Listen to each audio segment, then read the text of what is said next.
আসসালামু আলাইকুম রহমতুল্লাহি ওবরকাত। জি, আশা করি সকলে ভালো আছেন। তো আমাদের যেহেতু সময় কম হাতে, আমরা আগেই বলেছি যে আমরা এখন নিয়মিত কিছু ক্লাস করার চেষ্টা করব। তো আজকে 84 নাম্বার দরস হবে। আমরা ইনশাল্লাহ যেভাবেই হোক 100তম ক্লাস পর্যন্ত পৌঁছার চেষ্টা করব।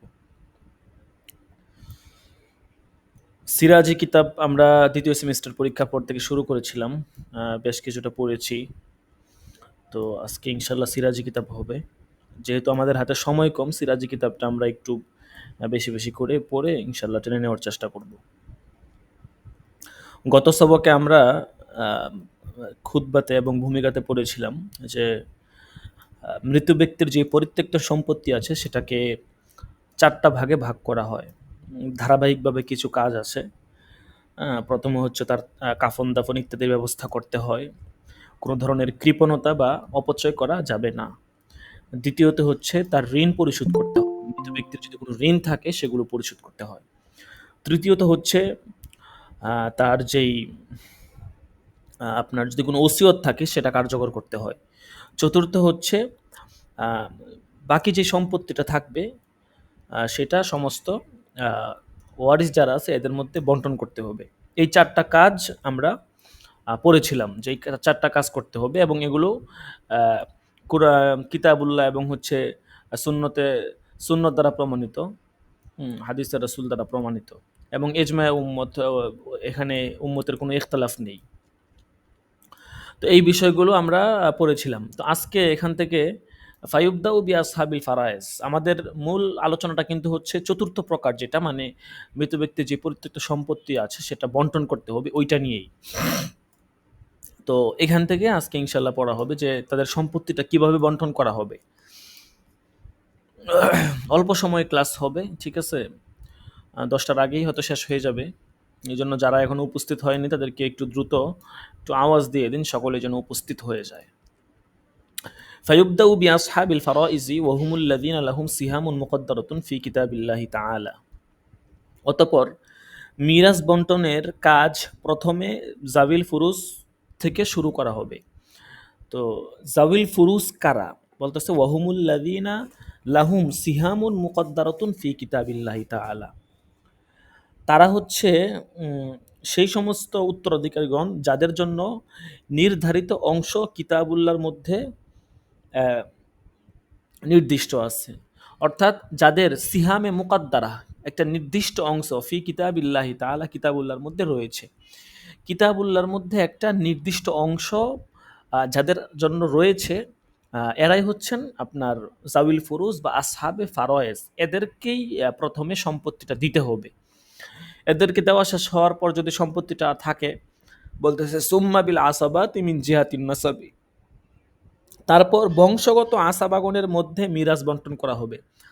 আসাবা কারা, বংশগত আসাবা কারা, বা আসাবা আসলে কারা, আসাবার পরিচয় বলতেছে ওয়াল আসাবাতু কুল্লু মা ইয়াখুযু মা আবকাতহু আসহাবুল ফারাইজি ওয়া ইনদাল ইনফিরাদি ইউহরিজু জামিআল মাল। বলতেছে আসাবা হচ্ছে প্রত্যেক ওই লোককে বোঝানো হয় মা ইয়াখুযু, যে গ্রহণ করবে, মা আবকাতহু, যা অবশিষ্ট রেখে গেছে, কে? আসহাবুল ফারাইজি, আসহাবে ফারায়েজরা, অর্থাৎ নির্ধারিত অংশের অধিকারীরা যা অবশিষ্ট রেখে গেছে ওইটা যে গ্রহণ করে সেই হচ্ছে আসাবা। ওয়াইংদাল এনফেরাদ, এবং এনফেরাদের সময় মানে একক হওয়ার সময়, মানে যখন এই আপনার হচ্ছে যারা আসহাবে ফারায়েজ যারা আছে, বলতেছে এরা যদি না থাকে, শুধু মনে করেন আসাবারা আছে, যদি এরা থাকে, বলতেছে ইউহরিজু জামি আল মাল, তাহলে তারা সমস্ত সম্পত্তিটা তারা গ্রহণ করবে, তাদের মধ্যে বন্টন করে দেওয়া হবে। সুম্মা বিল আসাবাতি মিন জিহাদিস সাবাবি, আসাবায় নসব কে যখন সম্পত্তি বন্টন করে দেওয়া হবে, তাদের মধ্যে বন্টন কাজ সমাপ্ত হলে এই সম্পত্তি বন্টন করতে হবে যারা আসাবা রয়েছেন মিন জিহাদিস সাবাব, সাবাবের দৃষ্টিকোণ থেকে, মানে যারা হচ্ছে আপনার কারণগত দৃষ্টিতে যারা আসাবা আর কি। এখন আসাবা মিন জিহাতি সাবাব কারা, এটার কথা বলবে। ওয়াহুয়া মাউলাল আতাকতি, আর সে হচ্ছে মাউলাল আতাক ও মনিব, অর্থাৎ কারণগত আসাবা হলো কৃতদাসের মুক্তিদাতা। ঠিক আছে, যে কৃতদাসকে মুক্তি দেয় সে হচ্ছে আসাবা মিন জিহাতে সবাব, তাকে সম্পদটা দিতে হবে। আচ্ছা, সুম্মা আসাবাতিহি আলাত তারতিব, অতপর তার আসাবাগণের মধ্যে বন্টন করা হবে আলাত তারতিব, ধারাবাহিকভাবে। সুম্মার রদ্দু আলা জাবিল ফুরুজিন নাসাবিয়্যাতি বিকদ্রি হুকুকিহিম, তারপর সম্পদটা আবার যারা আসহাবে ফুরুজ, জাবিল ফুরুজ আছে এদের মধ্যে ফিরিয়ে দিতে হবে, বিকদ্রি হুকুকিহিম, তাদের অংশ অনুযায়ী। সুম্মা জাবিল আরহাম, এরপর দিতে হবে জাবিল আরহাম যারা আছে এদেরকে। আচ্ছা, তাহলে এখানে আমরা যেটা বুঝলাম যে সম্পদটা ধারাবাহিকভাবে বন্টন করতে হবে, এটা আপনার সিস্টেম আছে। সম্পদ বন্টনের যে রুলস আছে, রুলস ফলো করতে হবে। রুলস ছাড়া যাকে খুশি তাকে মন চায় দিয়ে দিলে চলবে না। ঠিক আছে। আচ্ছা, এখন মোট 12টি শ্রেণীর উত্তরাধিকারীগণ আসহাবুল ফারাইজ বা জাবিল ফুরুজ হিসাবে গণ্য হয়। এদের মধ্যে 4 প্রকারের পুরুষ আর 8 প্রকার হচ্ছে মহিলা। 4 প্রকার হচ্ছে পুরুষ আর 8 প্রকার হচ্ছে মহিলা। এই মোট 12 প্রকার বা 12 শ্রেণী, এরা হচ্ছে জাবিল ফুরুজ। এর মধ্যে 1 নম্বরে আছে পিতা। ঠিক আছে, পিতা হচ্ছে জাবিল ফুরুজের অন্তর্ভুক্ত হবে আর কি, 1 নাম্বার। 2 নম্বরে আছে দাদা, দাদার দাদা, দাদার পিতা, এভাবে ঊর্ধ্বতন পুরুষ যারা আছে এরা জাবিল ফুরুজের অন্তর্ভুক্ত। 3 নম্বরে বৈপত্রীয় ভাই যে সে। 4 নাম্বার স্বামী, 5 নাম্বার হচ্ছে স্ত্রী, 6 নাম্বার কন্যা, 7 নাম্বার পুত্রের কন্যা, পুত্রের কন্যার কন্যা, এভাবে অধস্তন যারা আছে সবাই। 8 নাম্বার আপন বোন, 9 নাম্বার বৈমাত্রীয় বোন, 10 নাম্বার বৈপিত্রীয় বোন, 11 নাম্বার হচ্ছে মাতা, 12 নাম্বার হচ্ছে নানি, নানির নানি, হ্যাঁ, নানির মাতা আর কি। এভাবে যারা আছে ঊর্ধ্বতন, ঊর্ধ্ব নিম্নতন যারা আছে অধস্তন, সকলেই এখানে গণ্য হবে আর কি। তাহলে এখানে মোট 12 শ্রেণী, 8 প্রকার, 8 শ্রেণী হচ্ছে মহিলা আর 4 শ্রেণী হচ্ছে পুরুষ। এই মোট 12 শ্রেণী এরা হচ্ছে জাবিল ফুরুজ আর কি, বা আসহাবুল ফারায়েজ।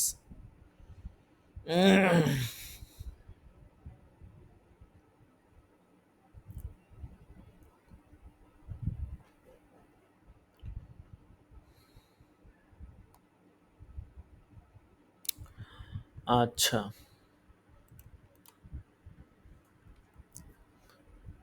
তারপর দেখেন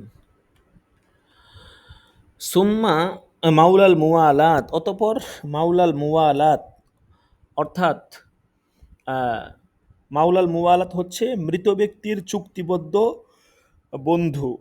হুম, তাকে মনিবকে মিরাসের অংশ প্রদান করা হবে। মৃত ব্যক্তির চুক্তিবদ্ধ চুক্তিবদ্ধ বন্ধু, মনিব যে আর কি, মানে মাওলাল মুওয়ালাত বলা হয়। আপনার মাওলা মানে হচ্ছে মনিব, মুওয়ালাত মানে হচ্ছে বন্ধু। ঠিক আছে, অর্থাৎ যে হচ্ছে মৃত ব্যক্তির আপনার যে চুক্তিবদ্ধ বন্ধু যে আছে, ঠিক আছে, ধরেন যার সাথে মৃত ব্যক্তির একটা বন্ধুত্ব ছিল, ঠিক আছে, এরকম ব্যক্তি হচ্ছে মাওলাল মুওয়ালাদ। সুম্মাল মুকির লাহু বিন নাসাবি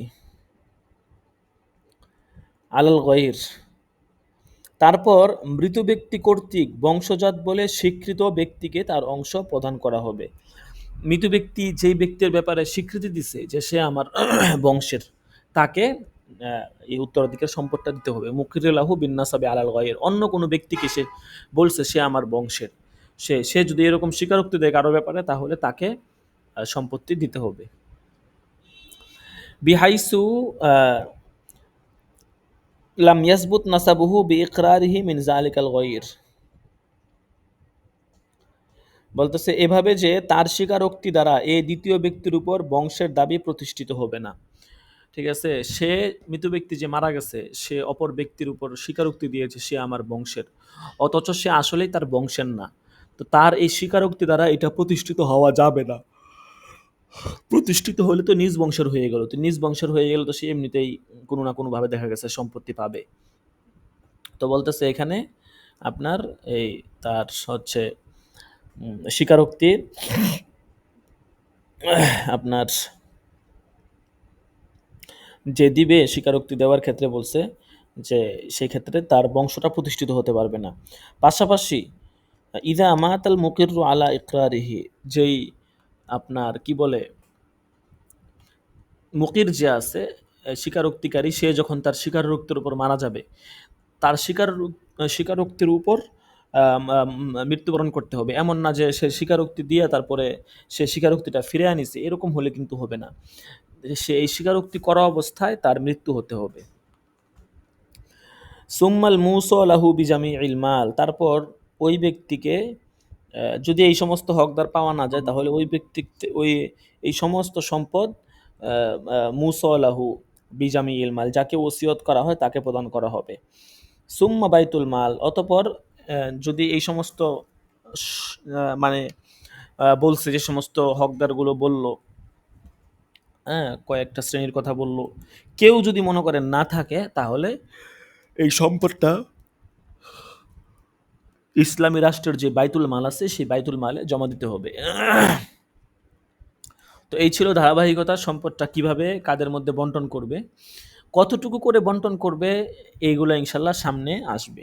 ঠিক আছে।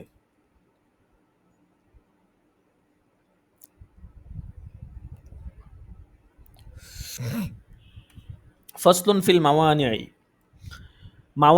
মাওয়ানে মানে হচ্ছে উত্তরাধিকার লাভে বাধা প্রদানকারী কারণসমূহ সম্পর্কে এই অধ্যায়। কিছু বিষয় আছে, হ্যাঁ 4টা বিষয় আছে এরকম। এই 4টা কারণ যদি কারোর মধ্যে, 4টার কোনো একটা, সবগুলো একসাথে পাওয়া শর্ত না, কোনো একটা কারণ যদি কারোর মধ্যে পাওয়া যায়, তাহলে উত্তরাধিকার লাভে বাধা প্রদানকারী কারণ তার মধ্যে পাওয়া গিয়েছে বলে ধরা হবে, এবং সে উত্তরাধিকারী সম্পদে যেই মিরাসের সম্পত্তি যে আছে সেটা সেখানে হকদার হবে না। আল মানিউ মিনাল ইরসি আরবাআতুন, যে উত্তরাধিকারে লাভে অন্তরায় সৃষ্টি করে 4টা জিনিস। মাওয়ানে, এই শব্দটা তাকিক হচ্ছে মাওয়ানে, এটা মানিয়াতুনের বহুবচন। মানিয়াতুনের আবিধানিক অর্থ হচ্ছে বাধা দানকারী, এটা মানা ইয়ামনাউ থেকে আসছে আর কি। ইলমে ফারায়েজের পরিভাষায় যে কারণসমূহ বিদ্যমান থাকার ফলে মৃত ব্যক্তির ওয়ারিশ পরিত্যক্ত সম্পদ হতে বঞ্চিত হয় তাকে মাওয়ানে বলে। ঠিক আছে।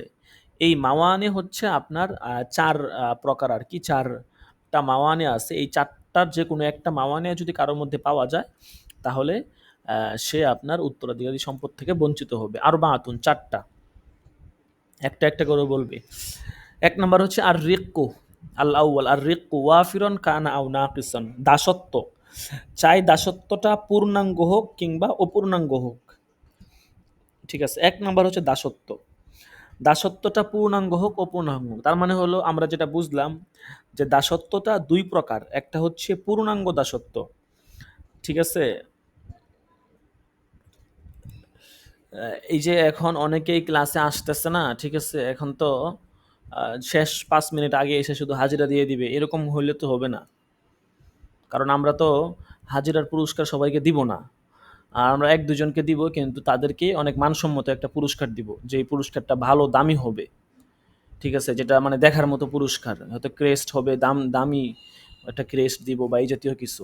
এখন যারা এইভাবে মনে করেন শুধু এসে শুধু হাজিরা দিয়ে যায়, এদেরকে বিরুদ্ধে একটা ব্যবস্থা নিতে হবে। শেষ সময়ে এসে অনেকেই ঝরে পড়ে। গত বছর আমাদের পুরো ক্লাসে 5 জন টিকছিল, এর মধ্যে থেকে আপনার সর্বশেষ মাত্র 2 জন টিকছে। ঠিক আছে। তো এখন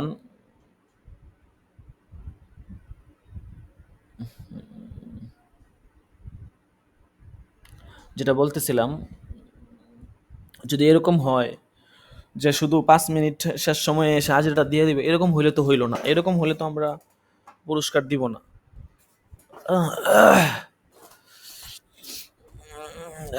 আপনারা আমার যতটুকু ধারণা, আপনারা এখন পর্যন্ত 3 জন আছেন মনে হয়, 13 নম্বর দাখেলা, 18 নম্বর আর হচ্ছে 15 নম্বর না? জি ওস্তাদ জি জি। মানে আপনারা 3 জন হচ্ছে জি ওস্তাদ জি। মানে সারা বছর ক্লাসে ছিলেন, এই তো? আপনারা তেমন কোনো গাইন টাইন নাই? জি আমার ওস্তাদ জি। ওস্তাদ জি একদিন গাইন পড়ছে কি লেগে আমি তো জানি না, আমি তো প্রতিদিন হাজিরা দিয়ে এই ক্লাস থেকে বাইরিস। ওই দিন কেন পড়ছে, হয়তো ছিলেন না নাকি কে জানে। আমি ওস্তাদ জি প্রতিটা ক্লাস করছি, প্রতিটা। আমি রাস্তার মধ্যে থাকলে ওস্তাদ জি ফোনে ছিলাম। আচ্ছা, আচ্ছা যাই হোক, এখন কথা হচ্ছে আর শেষ কয়েকটা ক্লাস আছে। এখন এই জি শেষ কয়েকটা ক্লাসের ক্ষেত্রে অবহেলা করলে আমরা কিন্তু মানে হয়তো আপনারা যারা সারা বছর ছিলেন তেমন অবহেলা করেন নাই, এদেরকে হয়তো একটু পুরস্কার, সান্ত্বনামূলক পুরস্কার আমরা দিতে পারি। কিন্তু মেইন যে পুরস্কার যেটা আপনি সম্মানিত হবেন এবং স্মারক পুরস্কার আপনাকে দেওয়া হবে, এটা কিন্তু আপনারা পাবেন না। এই যে মনে করেন, এই যে এখন আমি আগেই ঘোষণা করে দিছি যে 9:15 থেকে জি 10 থেকে ক্লাস হবে। 9:10-15 আগে লিঙ্ক দেওয়া হয়েছে যে 10টার জি। মধ্যে হাজির হতে হবে। এই যে মাওলানা সাকিবুল ইসলাম সাহেব মাত্র উপস্থিত হয়েছেন। সাকিবুল ইসলাম সাহেব, আপনাকে আরো আগে আগে আসতে হবে, ঠিক আছে? বুঝতে পারছেন? এই শেষ কয়েকটা ক্লাস আমি চাই আপনাদের তিনজনকেই আমরা ইনশাল্লাহ পুরস্কার দিব। আমরা তো কৃপণতা করব না, পুরস্কার দেওয়ার ক্ষেত্রে আমরা দিব, কোনো সমস্যা নাই। কিন্তু এমন যেন না ইনশাআল্লাহ হয় ওস্তাদ জি। ইনশাআল্লাহ ক্লাস সময় মতো উপস্থিত মানে হওয়ার ৫ চেষ্টা করবো মিনিট ইনশাআল্লাহ। আছে, হ্যাঁ, হ্যাঁ ৫ মিনিট আছে, ১০ মিনিট আছে, এইমাত্র উপস্থিত হয়েছেন। এরকম যেন না হয়। ঠিক আছে? এই আমার বিষয়টা ওস্তাদ মাথায় জি ওই রাখবেন। একটা একটু দেখেন, ওই একটা জি কি লেগা পড়ছে আমি নিজেও মানে দেখা আর কি ইয়া করতেছি। ও, ওস্তাদ জি, আমার একটা 25 নম্বর দরজটা আপনি যে বলছেন যে হাজিরা দিবেন, আমি ছিলাম, হাজিরা দিতে পারি নেট চলে গেছিল। ও, আপনার আর কোনো দরজা গাইন নাই? জি না ওস্তাদ জি, আমার আর নাই। মনে হয়তো আছে, দেখলে হয়তো থাকতেও পারে নাকি? ওস্তাদ জি আর নাই, আমার জানা মতে নাই। আচ্ছা ঠিক আছে, আমি ইনশাল্লাহ। উস্তাদ জি, আমি কিন্তু কালকে ছিলাম। জি। উস্তাদ জি, আমি কিন্তু কালকে ছিলাম। ও আচ্ছা, কালকে আপনাকে হাজিরা দিয়ে দেওয়া হয়েছে, সমস্যা নাই। জি উস্তাদ জি, কালকে হাজিরা দিছিল। পরে আমার হুম, মানে হুম। কিছুদিনের মধ্যে যাদের আর কি যাদের পুনরায়। যদি আমরা এরকম পাই যে কারো ৭০ থেকে ৮০টা ক্লাসে উপস্থিত ছিল সে, মানে গাইন একদম একদম খুব কম, যেমন আরো অনেকে আছে যারা মোটামুটি প্রায় উপস্থিত থাকে, খুব কম গাইন, আলী হাসান আছে, তারপর আর অনেকে আছে, এদের গাইন খুব কম থাকে। তো এদের মধ্যে থেকে আমরা সান্ত্বনা পুরস্কার দিব আর কি, হয়তো একটু, হ্যাঁ, সান্ত্বনা পুরস্কার আমরা দিতে পারি যারা ভালো করে উপস্থিত ছিল আর কি। গাইন একদম নাই বললেই চলে, ৫-৭টা ৮-১০টা গাইন সারা বছরে। আর যারা সারা বছর ছিলেন এদেরকে ইনশাল্লাহ আমরা একটা ভালো পুরস্কার দেওয়ার চেষ্টা করবো। যাই হোক, যেটা বলতেছিলাম, এমন যেন না হয় আপনারা যারা ৩ জন আছেন, যারা আশা করছেন পুরস্কার পাবেন, এমন যেন না হয় ১০-১৫ মিনিট আছে আপনি ওইসে উপস্থিত হয়েছেন, লিঙ্ক দেওয়া হয়েছে, সর্বোচ্চ ৫ থেকে ৭ মিনিটের মধ্যেই চলে আসবেন, ঠিক আছে? ইনশাল্লাহ নিয়ত করেন। আশা করি ইনশাল্লাহ আমরা এখন থেকে প্রস্তুতি নিচ্ছি। আশা করি ইনশাল্লাহ আমাদের অনুষ্ঠানটা আমরা খুব ভালো করে করব। এবং যারা আছেন আশেপাশে, বিশেষ করে মাহদি হাসান সাহেব, আপনি তো আমাদের এলাকাতেই আছেন। হ্যাঁ, অনুষ্ঠানের কাজ কিন্তু সব আপনাকেই করতে হবে। ঠিক আছে? হ্যাঁ, আশা করি আপনি প্রস্তুত ইনশাআল্লাহ থাকবেন ওস্তাদ জি। ইনশাল্লাহ। কি বলেন? প্রস্তুত থাকবেন তো? জি জি জি, ইনশাআল্লাহ ওস্তাদ জি। খালি আপনি একটু স্মরণ করায় দিয়ে, আমি আবার ভুলে যাই হ্যাঁ, হ্যাঁ, ওস্তাদ জি। অবশ্যই। আপনাদেরকেই করতে হবে। বিশেষ করে আপনি হচ্ছেন এই এলাকাতে আছেন। এরপরে আরো ১-২ জন, আলী হাসান মনে হয় আছে নাকি, সে কোথায় আছে জানি না। আরো যারা এলাকাতে আছে, মানে নারায়ণগঞ্জের আশেপাশে, আমার এলাকাতে আশেপাশে যারা আছে, আপনাদের কিন্তু প্রয়োজন খুব বেশি। মানে আপনাদেরকে একদম ফিলহাল কাজ করতে হবে আরকি। একদম বাহ্যিক আক্ষরিক অর্থেই একটু আমরা যেই স্থানটা ঠিক করব, আমরা চেষ্টা করতেছি ভবনে করব আরকি। যদি আমরা কনভেনশন হলে করি সেক্ষেত্রে অনেক খরচ পড়ে যাবে। মানে দেখা গেছে খরচটা মারাত্মক। একটা হল ধরেন, মনে করেন এক বেলার জন্য ভাড়া বা একদিনের জন্য ভাড়া প্রায় ৩০-৪০ হাজার টাকা। অনেক খরচ পড়ে যাবে। ঠিক আছে? এইটা মানে পুষানোটা কষ্টকর হয়ে যাবে আরকি। তো আমরা চেষ্টা করতেছি যেখানেই করি না কেন আমরা খুব সুন্দর করে সাজিয়ে গুছিয়ে একটা অনুষ্ঠানের মতো করে একটা, যেহেতু একটা ফুজালা সম্মেলন, ঠিক আছে? এটা তো আর বার্ষিক কোনো অনুষ্ঠান না, এটা মূলত একটা ফুজালা সম্মেলন। তো একটা ফুজালা সম্মেলন যেরকম হয় আমরা আমাদের সাধ্য অনুযায়ী, হ্যাঁ, আমরা ওইরকম ভাবে করব।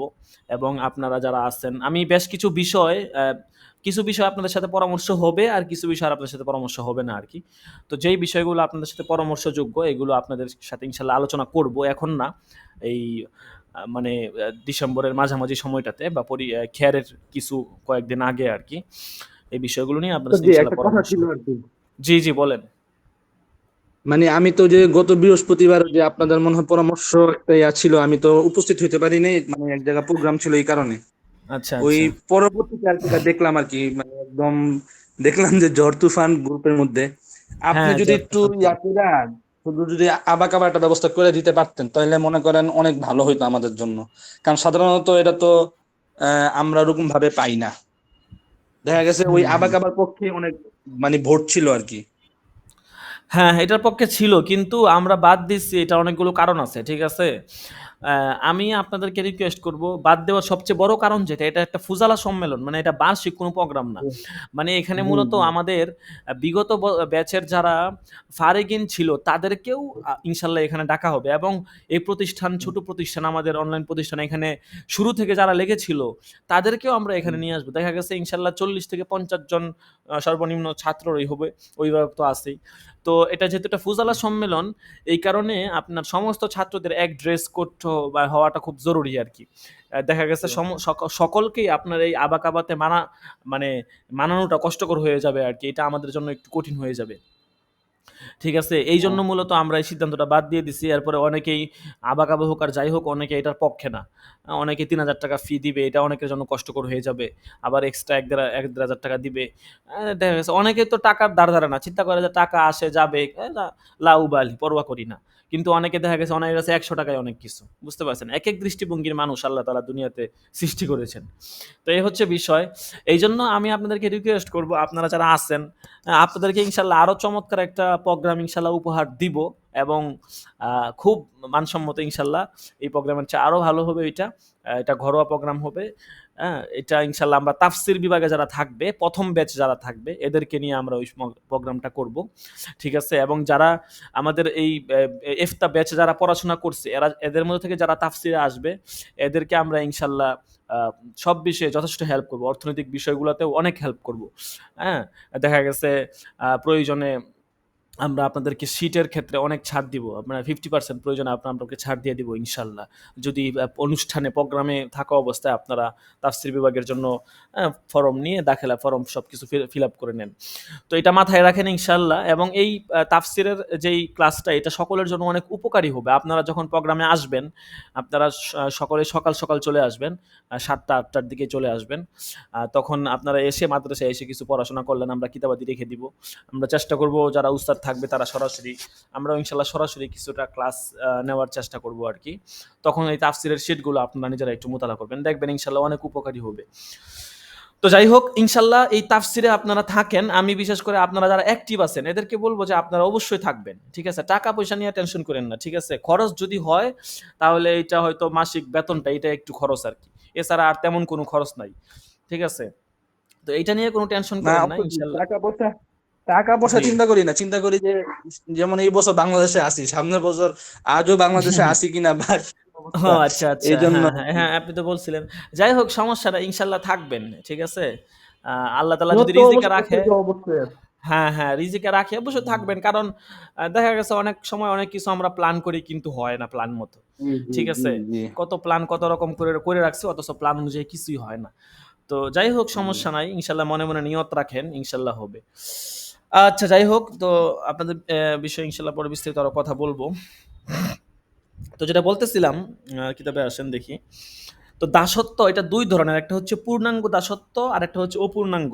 পূর্ণাঙ্গ যেমন খালেস বা শর্তহীন দাস-দাসী।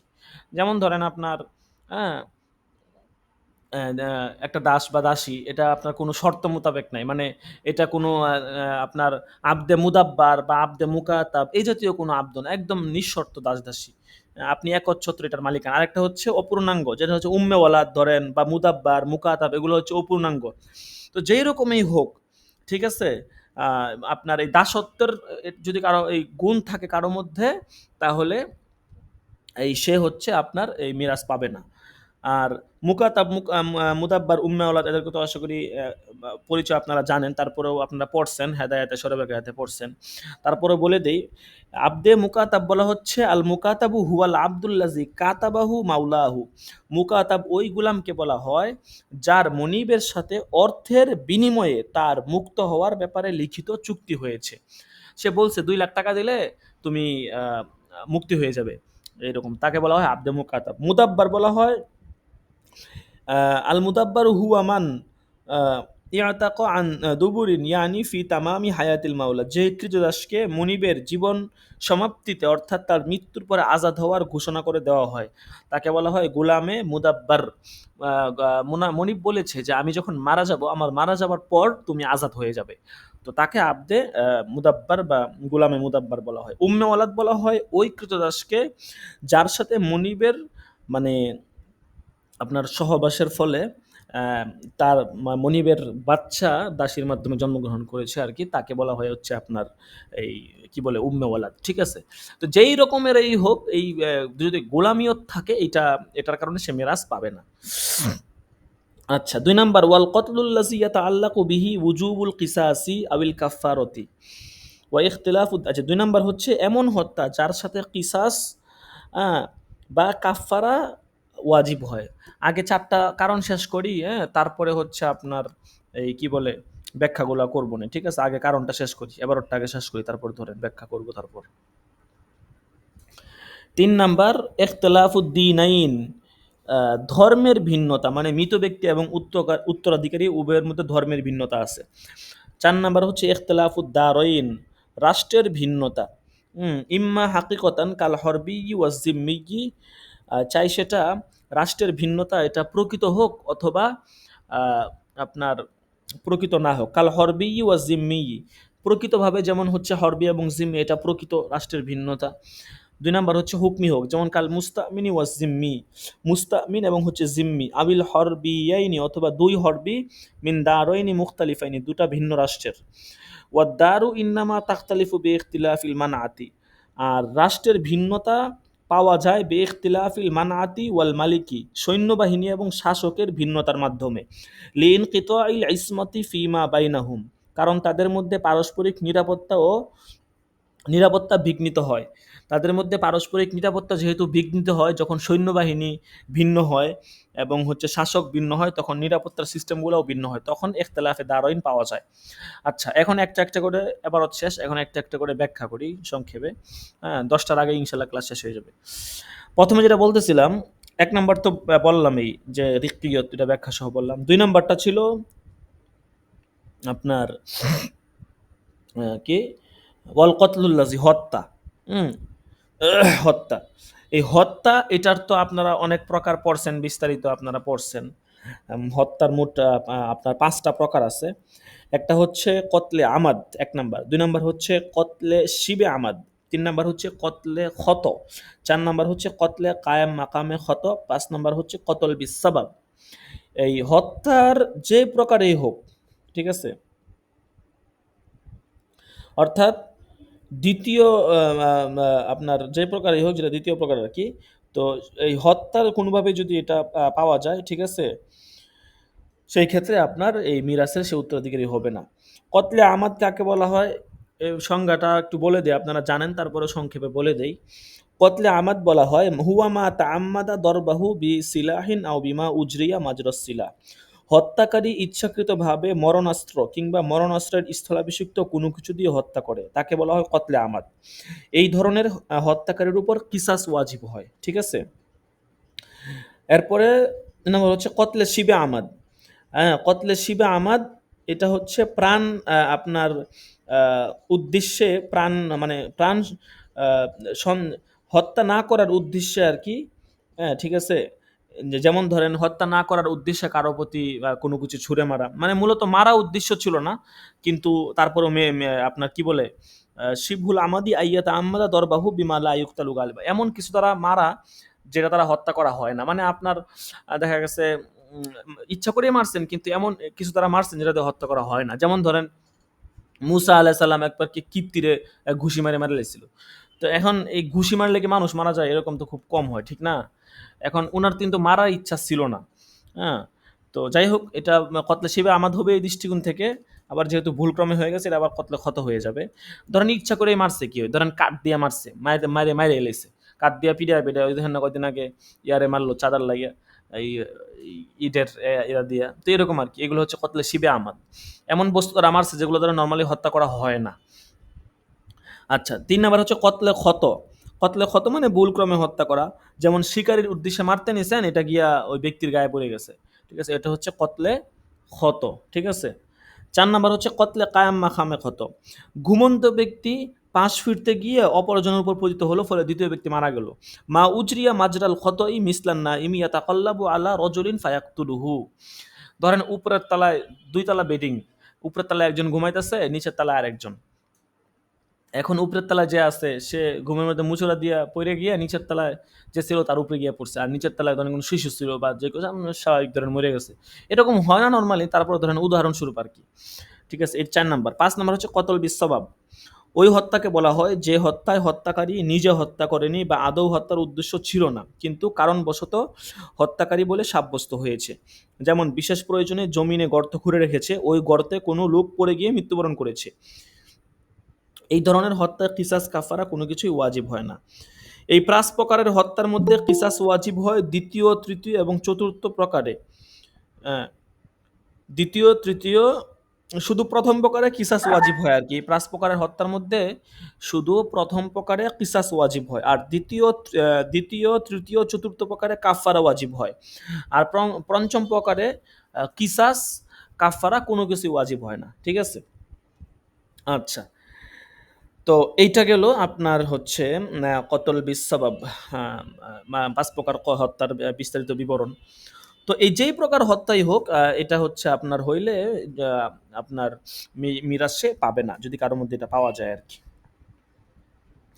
২ নাম্বার কারণ ছিল। ৩ নাম্বার কারণ ছিল ইখতিলাফু দীনাইন, ধর্মের ভিন্নতা। এটা তো স্পষ্ট, হাদিসে আছে আল কুফরু মিল্লাতুন ওয়াহিদাতুন, সকল কুফুর এটা এক, কুফুর জাতি তারা এক জাতি মূলত। হিন্দু ধর্ম, হিন্দু বলে, বৌদ্ধ বলেন, খ্রিস্টান বলেন, ইহুদি বলেন, এরা মুসলমান না হইলে এরা সমস্ত জাতি এক জাতি ধরা যাবে, এদেরকে ভিন্ন জাতির ধরার কিছু নাই। তো এই মনে করেন যে ব্যক্তি মারা গেছে সে ছিল মুসলমান, আর যে মিরাজ পাবে আত্মীয় সে হচ্ছে ধরেন কোনো কারণে কাফের, তাইলে সে মিরাজ পাবে না। এই ধর্মের ভিন্নতা, যে মারা গেছে সে কাফের আর যে আত্মীয় সে মুসলমান।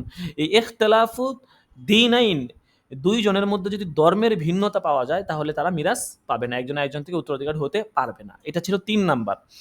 ৪ নাম্বারটা ধরেন ইখতিলাফে দারইন ছিল ৪ নাম্বার, রাষ্ট্রের ভিন্নতা, দেশের ভিন্নতা। এই জিনিসটা একটু ভালো করে বুঝেন অল্প সময়ে, যে দেশের ভিন্নতা এটা ২ প্রকার, একটা হচ্ছে ইখতিলাফে হাকিকি, আর একটা হচ্ছে ইখতিলাফে হুকমি। ইখতিলাফে হাকিকি মানে যেখানে বাস্তবিকই ভিন্নতা পাওয়া যায়, আর ইখতিলাফে হুকমি মানে যেখানে বাস্তবিকে ভিন্নতা পাওয়া যায় না। ইখতিলাফে হাকিকি যেখানে বাস্তবিকই ভিন্নতা পাওয়া যায় সেটা হচ্ছে, যেমন ধরেন দারুল হরবের কাফের এবং দারুল ইসলামের জিম্মি কাফের। তাইলে ইখতিলাফে হাকিকি, দারুল হরবের কাফের যে সে হচ্ছে দারুল হরবের কাফের, দারুল হরবে বসবাস করতেছে সে কাফের, এবং দারুল ইসলামের যে জিম্মি কাফের। তাইলে এখানে বাস্তবিকেই তারা ২টা রাষ্ট্র ভিন্ন, আবার ২ লোকও ভিন্ন, একজন একজন থেকে তারা মিরাসের উত্তরাধিকারী হবে না। ইখতিলাফে হাকিকি পাওয়া গেছে। আর ইখতিলাফে হুকমিয়ার উদাহরণ হচ্ছে দারুল ইসলামের মুস্তামিন, মানে নাগরিকত্বের ভিত্তিতে নিরাপত্তা প্রাপ্ত, মানে নাগরিকত্বের ভিত্তিতে নিরাপত্তা প্রাপ্ত কাফের যে সে হচ্ছে মুস্তামিন, ঠিক আছে। সে দারুল ইসলামের, সে দারুল ইসলামে থাকে কিন্তু সে ভিসা নিয়ে আপনার সরকারের অনুমতি নিয়ে সে থাকতেছে আর কি দারুল ইসলামের। এবং দারুল ইসলামের যে জিম্মি, যে জিজিয়া প্রদান করে বসবাসকারী কাফের, ঠিক আছে, এরা হইতে পারে। অথবা দারুল হরবের ২ কাফের, এরকম যদি হয় এটা হচ্ছে ইখতিলাফে হুকমি। ইখতিলাফে দারইন হাকিকি তো যেটা রাষ্ট্র ভিন্ন হয়, রাষ্ট্র ভিন্ন হয়, কিন্তু হুকমির মধ্যে কিন্তু রাষ্ট্র ভিন্ন হয় না, রাষ্ট্র এক, রাষ্ট্র এক কিন্তু সিফাত ভিন্ন, ব্যক্তির সিফাত ভিন্ন। ব্যক্তির সিফাত যদি ভিন্ন হয় এটাও আপনার ইখতিলাফে দারইনের অন্তর্ভুক্ত, এটা হচ্ছে হুকমিটা। দারুল ইসলাম, দারুল হরব কাকে বলে সেটা তো আপনারা জানেনই। দারুল ইসলাম বলা হয় দারুল ইসলাম মা গলাবা ফিহাল মুসলিমুনা ওয়া কানু আমিনিন, যেখানে যেই রাষ্ট্রে রাষ্ট্র ক্ষমতায় মুসলমানদের প্রাধান্য বেশি এবং তারা নিরাপদে বসবাস করতে পারে, সেই রাষ্ট্রকে দারুল ইসলাম বলা হয়। তো সেই হিসাবে আমাদের বাংলাদেশ দারুল ইসলাম কিনা আল্লাহ ভালো জানে। দারুল ইসলাম তো না, অবশ্যই না, ঠিক আছে, কারণ এখানে মুসলমানদের বিধিবিধানের তো প্রাধান্য দেওয়া হয় না, যদি দেওয়া হইতো তাহলে তো কত কিছুই হইতো, ঠিক আছে। যদিও নিরাপদে বসবাস করতে পারে কিন্তু মুসলমানদের বিধিবিধানের প্রাধান্য দেওয়া হয় না। দারুল হরব হচ্ছে মা গলাবা ফিহা গায়রুল মুসলিমিন, যেখানে যে রাষ্ট্র ক্ষমতায় মুসলিমদের প্রাধান্য বেশি, মুস্তামিন বলা হয় ওই মুসলিমকে যে ইসলামী রাষ্ট্রের নিরাপত্তা গ্রহণ করে বসবাস করে। জিম্মি বলা হয় এমন ও মুসলমানকে যে ইসলামী রাষ্ট্রের সরকারকে জিজিয়া দিয়ে দারুল ইসলামে বসবাস করে। আর হরবি এমন ও মুসলিমকে বলা হয় যে দারুল হরবে বসবাস করেছে, কাফের আর কি। ঠিক আছে, আচ্ছা। তো এই ছিল আপনার ৪ প্রকারের যে আপনার এই ৪টা কারণের কোনো একটা কারণ যদি পাওয়া যায় কোনো ব্যক্তির মধ্যে, তাহলে সে এই ইসলামের নিয়ম অনুযায়ী উত্তরাধিকার সম্পত্তি সে পাবে না। যেকোনো একটা কারণ, ৪টা একসাথে পাইতে হবে বিষয়টা এমন না। কোনো একটা কারণ যদি পাওয়া যায় তাহলে সে ইসলামের নিয়ম অনুযায়ী সে হচ্ছে আপনার কোনো মিরাস পাবে না। ঠিক আছে? আচ্ছা, তো যাই হোক, এই ছিল আজকের পড়া। হুম। সামনের অধ্যায়ে আমরা ফুরুজে বাবু মারিফাতিল ফুরুজ ওয়া মুস্তাহিক্কিহা এগুলো পড়ব। মানে নির্ধারিত অংশ এবং তার অধিকারীগণের কারা কারা পাবে, কে কতটুকু পাবে, এটা সামনের অধ্যায়ে আমরা পড়ব। এবং আম্মাল আবু এখান থেকে আমাদের মাসলা শুরু হবে। ঠিক আছে, আপনাদেরকে ইনশাল্লাহ মাস আলা এখানে হ্যাঁ মাস আলা করে আপনাদেরকে দেখানো হবে। ঠিক আছে, আমাদের এই যে এখানে হচ্ছে অনলাইন আছে, কলম আছে, পেন্সিল আছে, এগুলাতে আপনাদের মাসআলা করে আপনাদেরকে সুন্দর করে দেখানো যাবে। আল্লাহু আকবার।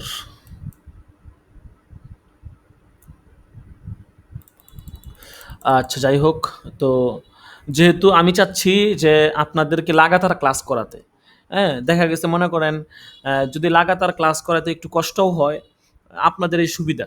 হ্যাঁ, মনে করেন যে আজকে 84 নম্বর ক্লাস হয়ে গেল, আমাদের আর 16টা ক্লাস আছে। তো 16টা ক্লাসের মধ্যে আমাদের কিতাবাদি যা আছে ইনশাল্লাহ শেষ হয়ে যাবে, নেশাবও শেষ হয়ে যাবে। তো লাগাতার ক্লাস করালে হয়তো একটু কষ্ট হতে পারে আপনাদের জন্য, কিন্তু কষ্ট হইলেও 16টা ক্লাস শেষ হয়ে গেলে আপনাদের ক্লাস বন্ধ, আর ক্লাস হবে না। আর আজকে হচ্ছে আপনার ধরেন কত তারিখ, 4 তারিখ না? তো 20 তারিখে আপনাদের ক্লাস শেষ হয়ে যাবে। যদি শুক্রবার দিন ক্লাস মানে সময় সুযোগ হয়, তাহলে আগামীকালকেও ক্লাস হবে। ঠিক আছে? তো 20 তারিখ আমাদের টাইম অনুযায়ী আমরা যদি এদিক সেদিক না করি, লাগাতার প্রতিদিন ক্লাস করালে আমাদের 20 তারিখে 20শে ডিসেম্বর আমাদের ক্লাস শেষ হয়ে যাবে। তো 20শে ডিসেম্বর যদি আপনাদের ক্লাস শেষ হয়ে যায়, আপনারা হাতে 10 দিন সময় পাবেন আপনাদের পরীক্ষার জন্য প্রস্তুতি নেওয়ার। 10 দিন কিন্তু লম্বা টাইম। আপনাদের ওই অফলাইন প্রতিষ্ঠানে তো 10 দিন খেয়ার দেয় না, 1 সপ্তাহ খেয়ার দেয়। 10 দিন সময় পাবেন আপনারা। আর যদি একটু আমরা মাঝখানে মিস দেই, তাহলে হয়তো দেখা গেছে হয়তো মিস হইতেও পারে, তো একটু এদিক সেদিক হয়ে যাবে, 20, 22, 25 তারিখ হয়ে যেতে পারে। তো যাই হোক, আগে ক্লাস শেষ হয়ে গেলে আপনারা একটা লম্বা টাইম পাবেন পড়ার জন্য। ঠিক আছে? আপনারা পরীক্ষার একটা বার্ষিক পরীক্ষা আছে, একটা ভালো করে একটা প্রস্তুতি নেবেন। আপনাদেরকে সাজেশন আগে দিয়ে দিব। এবং ইনশাল্লাহ পরীক্ষা যেহেতু আপনারা বলতেছেন যে 1 তারিখ থেকে একদিন গ্যাপে হতে, তো আমাদের এটা মাথায় রাখতে হবে। একদিন গ্যাপে পরীক্ষা নিলে এই আপনাদের অর্থনৈতিক লেনদেন এবং সমস্ত বিষয়গুলো পরীক্ষা শেষ হওয়ার মধ্যে শেষ করতে হবে। ঠিক আছে? বিশেষ করে অনুষ্ঠান সংক্রান্ত যে ফিগুলো, এগুলো আপনাদেরকে মানে ইমার্জেন্সিভাবে এই পরীক্ষা শেষ হওয়ার মধ্যেই পরিশোধ করে দিতে হবে। ঠিক আছে? কারণ অনেক বিষয় আছে, দেখা গেছে এগুলো আপনার মানে সময় লাগে। ঠিক আছে? আমরা যে কাজগুলো করাবো, বিভিন্ন কাজ করাইতে হবে। এবং যেহেতু আমরা আগে কোনো অনুষ্ঠান করিনি, যদি আমরা আগে কোনো অনুষ্ঠান করতাম হয়তো আমাদের কাজটা একটু কম থাকতো। যেহেতু আমরা আগে কোনো অনুষ্ঠান করিনি, আর আগে অনুষ্ঠান না করার পিছনে সবচেয়ে বড় কারণ এটাই ছিল, অর্থনৈতিক বিষয়। ছাত্রদের প্রচুর পরিমাণে বেতন বাকি থাকতো, যার কারণে আমরা এই বছর নিয়ম করছি। আমাদের কিন্তু এটা এই বছরেই প্রথম নিয়ম যে আপনারা মাসে বেতন পরিশোধ করেন 5 তারিখ 10 তারিখের মধ্যেই। এটা কিন্তু এই বছরের নিয়ম, আগে আমাদের এই নিয়ম ছিল না। মানে আগে ছাত্ররা ধরেন এই মাসের 5 তারিখ 10 তারিখ হয়েছে, তারা আগের মাসের বেতন পরিশোধ করতো। এইটা নিয়ে মানে এইভাবে চলে আসতেছিল, বাকি 3 বছর এইভাবে চলে আসছে। কিন্তু আপনাদেরকে এই প্রথম এই নিয়ম প্রয়োগ করা হয়েছে আপনাদের উপরে। কারণ ওই যে বিগত বছরগুলোতে আমরা দেখছি যে মানে মাসের পর মাস বেতন তারা বাকি রাখে। পরে আমরা বাধ্য হয়ে এই নিয়ম করছি। এখন এই নিয়মেও দেখা গেছে কত সমস্যা। আপনারা লিস্টই দেখছেন যে অনেকের বেতন বাকি। ওইদিন হিসাব করে দেখলাম প্রায় 10 থেকে 12,000 টাকা শুধু বকেয়া বেতনই আছে। ঠিক আছে? এখন নিজ দায়িত্বে যদি পরিশোধ না করে তাহলে তো কষ্টকর। এজন্য আমরা সকলেই যেহেতু আমাদের হাতে সময় কম, আর এমন তো না যে আমরা চলে যাব বা কেউ থাকবো না, সবাই ইনশাল্লাহ যেহেতু আমরা নিয়ত করছি থাকবো, তো সময় মতো সময়ের আগে যদি আমরা বকেয়াগুলো পরিশোধ করে দিই, এটা আমাদের জন্য ভালো। ঠিক আছে? আপনারও কোনো চাপ হইল না।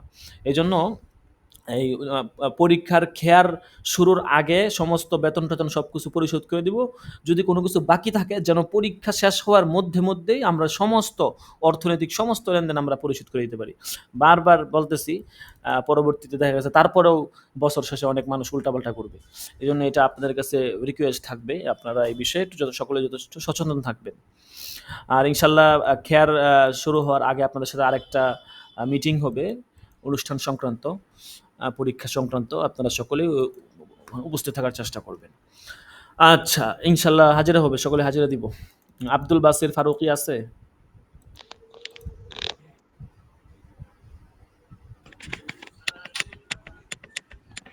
আব্দুল বাসির, মাওলানা আব্দুল বাসির আছে, বেচারা হাজিরা দিতে পারতেছে না।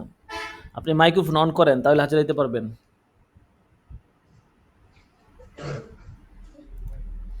আচ্ছা, মুস্তাহিদ আল আদনান আছে 10 নাম্বার? নাই।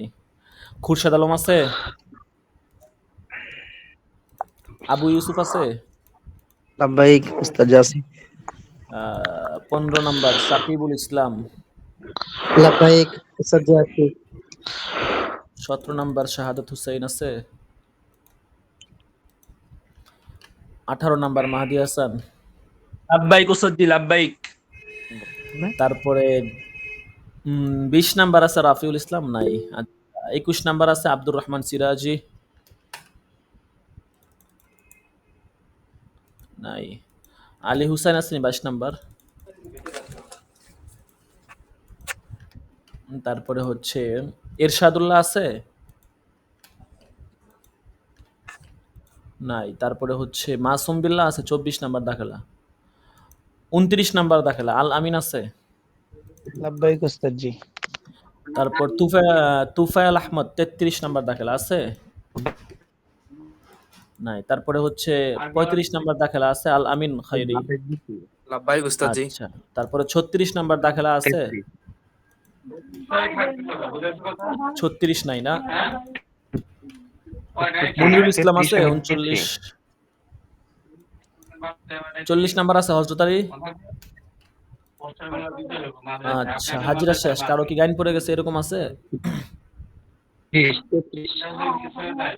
কত? 33। আচ্ছা 33, হ্যাঁ 33 ঠিক করে দেওয়া হলো।